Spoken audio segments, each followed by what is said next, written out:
The Magic Finger by Roald Dahl. The farm next to ours is owned by Mr. and Mrs. Gregg. The Greggs have 2 children, both of them boys. Their names are Philip and William. Sometimes I go over to their farm to play with them. I am a girl and I am 8 years old. Philip is also 8 years old. William is 3 years older. He is 10. What?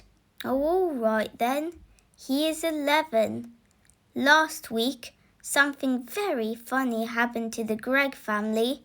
I am going to tell you about it as best as I can. Now, the one thing that Mr. Gregg and his 2 boys loved to do more than anything else was to go hunting. Every Saturday morning, they would take their guns and go off into the woods to look for animals and birds to shoot. Even Philip, who was only 8 years old, had a gun of his own. I can't stand hunting. I just can't stand it. It doesn't seem right to me that men and boys should kill animals just for the fun they get out of it. So I used to try and stop Philip and William from doing it.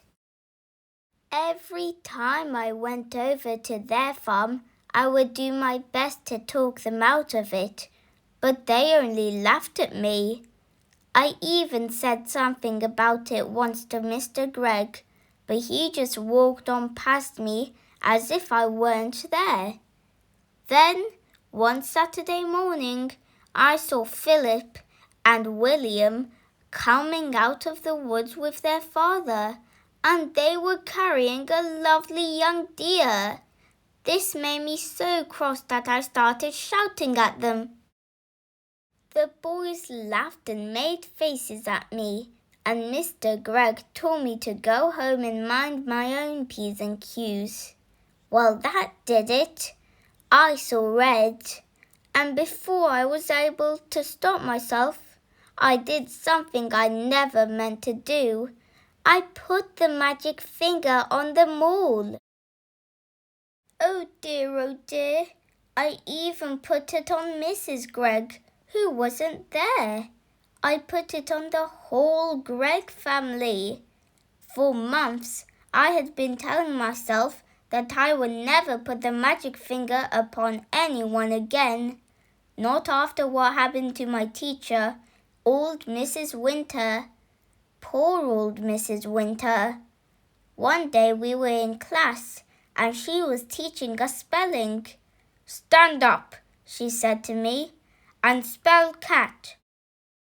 "That's an easy one," I said. K-A-T. "You are a stupid little girl," Mrs. Winter said. "I am not a stupid little girl," I cried. "I am a very nice little girl." "Go and stand in the corner," Mrs. Winter said. Then I got cross and I saw red, and I put the magic finger on Mrs. Winter good and strong, and almost at once, guess what? Whiskers began growing out of her face. They were long black whiskers, just like the ones you see on a cat, only much bigger. And how fast they grew!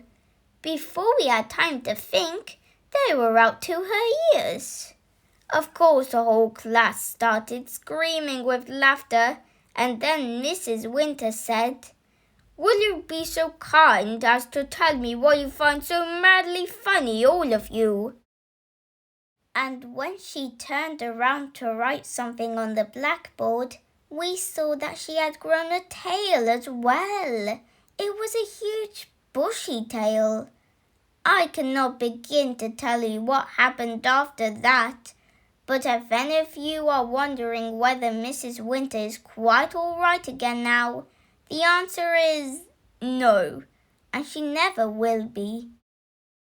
The magic finger is something I've been able to do all my life. I can't tell you just how I do it. because I don't even know myself. But it always happens when I get cross, when I see red. Then I get very, very hot all over. Then the tip of my forefinger of my right hand begins to tingle most terribly, and suddenly a sort of flash comes out of me, a quick flash, like something electric. It jumps out and touches the person who has made me cross. And after that the magic finger is upon him or her, and things begin to happen. Well, the magic finger was now upon the whole of the Gregg family, and now there was no taking it off again. I ran home and waited for things to happen. They happened fast. I shall now tell you what those things were. I got the whole story from Philip and William the next morning, after it was all over. In the afternoon of the very same day that I put the magic finger on the Gregg family, Mr. Gregg and Philip and William went out hunting once again. This time they were going after wild ducks, so they headed towards the lake. In the first hour they got 10 birds. In the next hour they got another 6. "What a day!" cried Mr. Gregg. "This is the best yet." He was beside himself with joy. Just then 4 more wild ducks flew over their heads. They were flying very low. They were easy to hit. Bang, bang, bang, bang went the guns. The ducks flew on. "We missed," said Mr. Gregg. "That's funny." Then, to everyone's surprise, the 4 ducks turned around and came flying right back to the guns. "Hey," said Mr. Gregg, "what on earth are they doing? They are really asking for it this time." He shot at them again. So did the boys, and again they all missed. Mr. Gregg got very red in the face. "It's the light," he said. "It's getting too dark to see. Let's go home." So they started for home, carrying with them all the 16 birds they had shot before.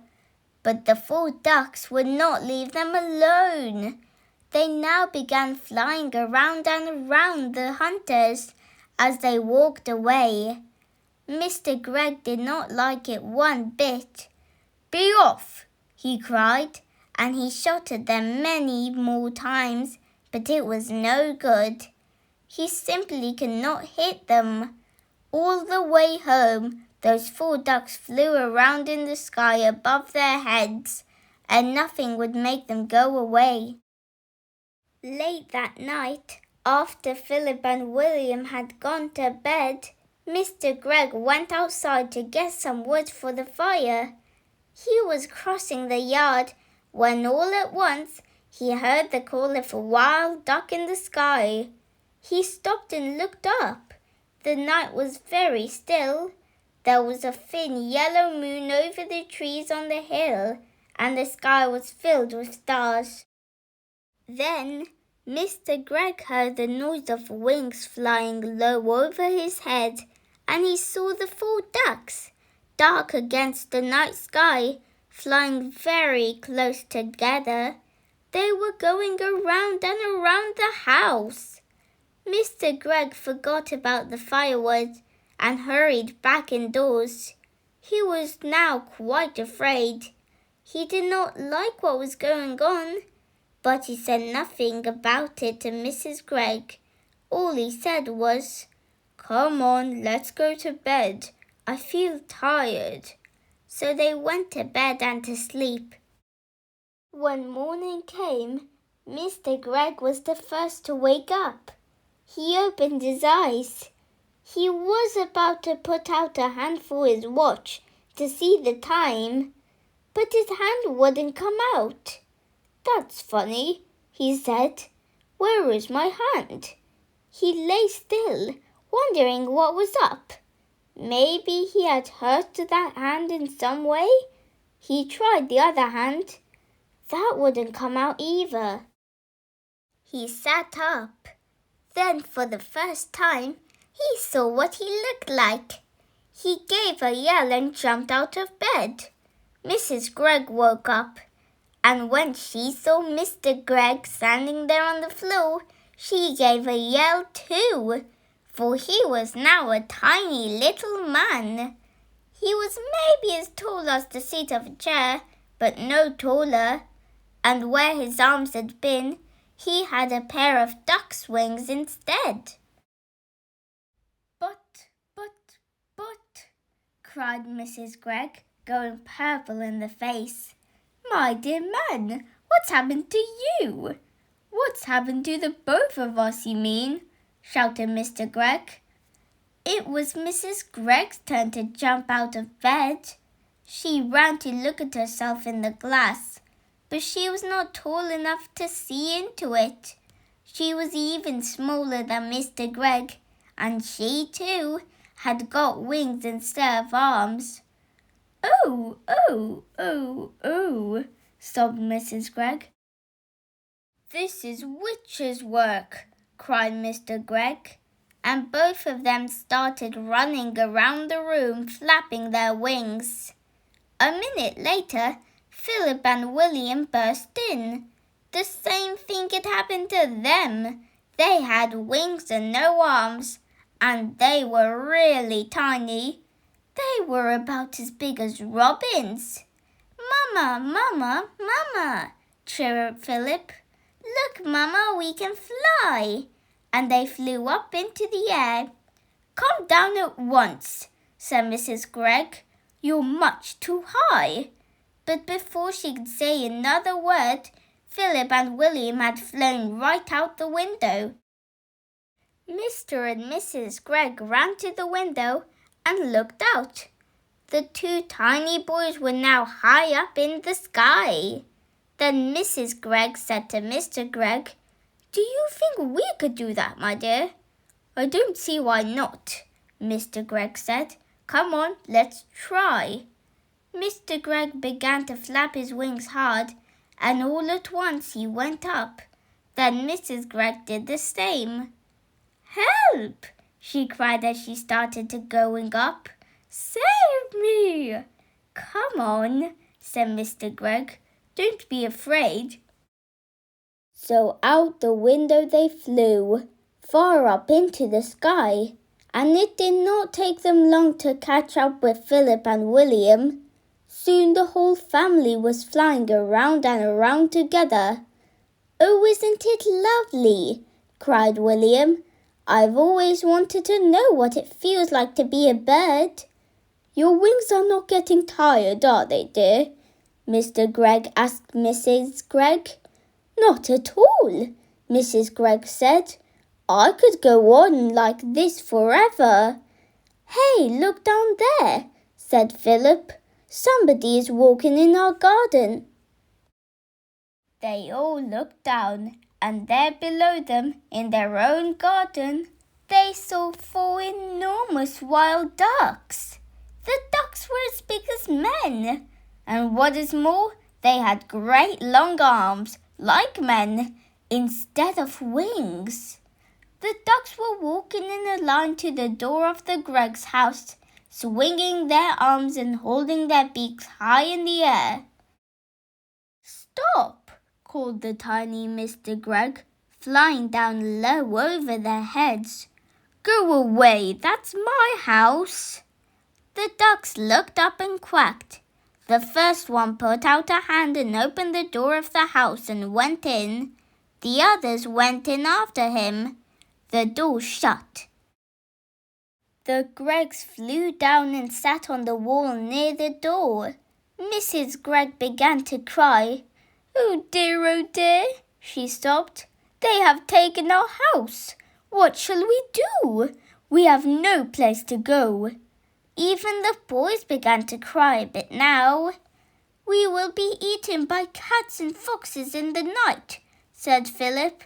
I want to sleep in my own bed, said William. Now then, said Mr. Gregg. "It isn't any good crying. That won't help us. Shall I tell you what we are going to do?" "What?" they said. Mr. Gregg looked up at them and smiled. "We are going to build a nest." "A nest?" they said. "Can we do that?" "We must do it," said Mr. Gregg. "We've got to have somewhere to sleep. Follow me." They flew off to a tall tree, and right at the top of it, Mr. Gregg chose the place for the nest. "Now we want sticks," he said. "Lots and lots of little sticks. Off you go, all of you, and find them and bring them back here." "But we have no hands," said Philip. "Then use your mouths." Mrs. Gregg and the children flew off. Soon they were back, carrying sticks in their mouths. Mr. Gregg took the sticks and started to build the nest. "More," he said. "I want more and more and more sticks. Keep going." The nest began to grow. Mr. Gregg was very good at making the sticks stick together. After a while he said, "That's enough sticks. Now I want leaves and feathers and things like that to make the inside nice and soft." The building of the nest went on and on. It took a long time, but at last it was finished. "Try it," said Mr. Gregg, hopping back. He was very pleased with his work. "Oh, isn't it lovely?" cried Mrs. Gregg, going into it and sitting down. "I feel I might lay an egg any moment." The others all got in beside her. "How warm it is," said William. "And what fun to be living so high up," said Philip. "We may be small, but nobody can hurt us up here." "But what about food?" said Mrs. Gregg. "We haven't had a thing to eat all day." "That's right," Mr. Gregg said. "So we will now fly back to the house and go in by an open window and get the tin of biscuits when the ducks aren't looking." "Oh, we will be pecked to bits by those dirty great ducks," cried Mrs. Gregg. "We shall be very careful, my love," said Mr. Gregg, and off they went. But when they got to the house, they found all the windows and doors closed. There was no way in. "Just look at that beastly duck cooking at my stove," cried Mrs. Gregg as she flew past the kitchen window. "How dare she?" "And look at that one holding my lovely gun," shouted Mr. Gregg. "One of them is lying in my bed," yelled William, looking into a top window. "And one of them is playing with my electric train," cried Philip. "Oh dear," said Mrs. Gregg. "They have taken over our whole house. We shall never get it back. And what are we going to eat?" "I will not eat worms," said Philip. "I would rather die." "Or slugs," said William. Mrs. Gregg took the two boys under her wings and hugged them. "Don't worry," she said. "I'll convince it all up very fine and you won't even know the difference. Lovely slug burgers. Delicious worm burgers." "Oh no," cried William. "Never," said Philip. "Disgusting," said Mr. Gregg. "Just because we have wings, we don't have to eat bird food. We shall eat apples instead. Our trees are full of them. Come on." So they flew off to an apple tree. But to eat an apple without holding it in your hands is not at all easy.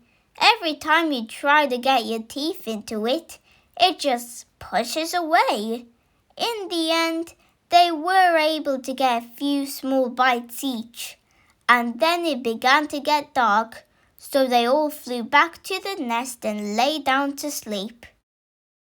It must have been at about this time that I, back in my own house, picked up the telephone and tried to call Philip. I wanted to see if the family was all right. "Hello," I said. "Quack," said a voice at the other end. "Who is it?" I asked. "Quack, quack." "Philip," I said. "Is that you?" "Quack, quack, quack, quack, quack." "Oh, stop it," I said. Then there came a very funny noise. It was like a bird laughing. I put down the telephone quickly. "Oh, that magic finger," I cried. "What has it done to my friends?"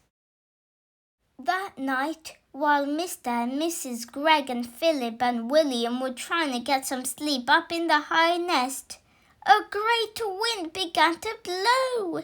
The tree rocked from side to side, and everyone, even Mr. Gregg, was afraid that the nest would fall down. Then came the rain. It rained and rained, and the water ran into the nest, and they all got as wet as could be. And oh, it was a bad, bad night. At last the morning came, and with it the warm sun. "Well," said Mrs. Gregg, "thank goodness that's over. I never want to sleep in a nest again." She got up and looked over the side. "Help!" she cried. Look down there." "What is it, my love?" said Mr. Gregg. He stood up and peeped over the side. He got the surprise of his life. On the ground below them stood the 4 enormous ducks, as tall as men, and 3 of them were holding guns in their hands. One had Mr. Gregg's gun, one had Philip's gun, and one had William's gun. The guns were all pointing right up at the nest. "No, no, no!" called out Mr. and Mrs. Gregg, both together. "Don't shoot! Please don't shoot!" "Why not?" said one of the ducks. It was the one who wasn't holding a gun. "You are always shooting at us." "Oh, but that's not the same," said Mr. Gregg. "We are allowed to shoot ducks." "Who allows you?" asked the duck. "We allow each other," said Mr. Gregg. "Very nice," said the duck. "And now we are going to allow each other to shoot you." I would have loved to see Mr. Gregg's face just then. "Oh, please," cried Mrs. Gregg.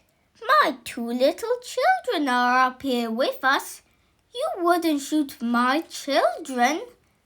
"Yesterday you shot my children," said the duck. "You shot all 6 of my children." "I'll never do it again," cried Mr. Gregg. "Never, never, never." "Do you really mean that?" asked the duck. "I do mean it," said Mr. Gregg. "I'll never shoot another duck as long as I live." "That is not good enough," said the duck. "What about deer?" "I'll do anything you say if you will only put down those guns," cried Mr. Gregg. "I'll never shoot another duck or another deer or anything else again." "Will you give me your word on that?" said the duck. I will, said Mr. Gregg. "Will you throw away your guns?" asked the duck. "I will break them into tiny bits," said Mr. Gregg. "And never again need you be afraid of me or my family." "Very well," said the duck. "You may now come down. And by the way, may I congratulate you on the nest? For a first effort, it's pretty good." Mr. and Mrs. Gregg and Philip and William hopped out of the nest and flew down. Then, all at once, everything went black before their eyes and they couldn't see. At the same time, a funny feeling came over them all, and they heard a great wind blowing in their ears. Then the black that was before their eyes turned to blue, to green, to red, and then to gold, and suddenly there they were, standing in lovely bright sunshine in their own garden, near their own house, and everything was back to normal once again. "Our wings have gone," cried Mr. Gregg, "and our arms have come back. And we are not tiny anymore," laughed Mrs. Gregg. "Oh, I am so glad." Philip and William began dancing about with joy. Then, high above their heads, they heard the call of a wild duck. They all looked up, and they saw the 4 birds, lovely against the blue sky, flying very close together, heading back to the lake in the woods. It must have been half an hour later that I myself walked into the Gregg's garden. I had come to see how things were going, and I must admit I was expecting the worst. As the gate I stopped and stared. It was a queer sight. In one corner, Mr. Gregg was smashing all 3 guns into tiny pieces with a huge hammer. In another corner, Mrs. Gregg was placing beautiful flowers upon 16 tiny mounds of soil, which I learned later were the graves of ducks that had been shot the day before. And in the middle of the yard stood Philip and William, with a sack of their father's best barley beside them. They were surrounded by ducks, doves, pigeons, sparrows, robins, larks, and many other kinds that I did not know, and the birds were eating the barley that the boys were scattering by the handful. "Good morning, Mr. Gregg," I said. Mr. Gregg lowered his hammer and looked at me. "My name is not Gregg anymore," he said. "In honor of my feathered friends, I have changed it from Gregg to Egg." "And I am Mrs. Egg," said Mrs. Gregg. "What happened?" I asked. They seemed to have gone completely dotty, all 4 of them. Philip and William then began to tell me the whole story. When they had finished, William said, "Look, there's the nest. Can you see it? Right up in the top of the tree. That's where we slept last night." "I built it all myself," Mr. Egg said proudly. "Every stick of it." "If you don't believe us," Mrs. Egg said, "just go into the house and take a look at the bathroom. It's a mess." "They filled the tub right up to the brim," Philip said. "They must have been swimming around in it all night, and feathers everywhere." "Ducks like water," Mr. Egg said. "I'm glad they had a good time." Just then, from somewhere over by the lake, there came a loud bang. "Someone's shooting," I cried. "That'll be Jim Cooper," Mr. Egg said. "Him and his 3 boys. They're shooting mad, those Coopers are, the whole family." Suddenly I started to see red. Then I got very hot all over. Then the tip of my finger began tingling most terribly. I could feel the power building up and up inside me. I turned and started running towards the lake as fast as I could. "Hey!" shouted Mr. Egg. "What's up? Where are you going?" "To find the Coopers," I called back. "But why?" "You wait and see," I said. "They'll be nesting in the trees tonight, every one of them."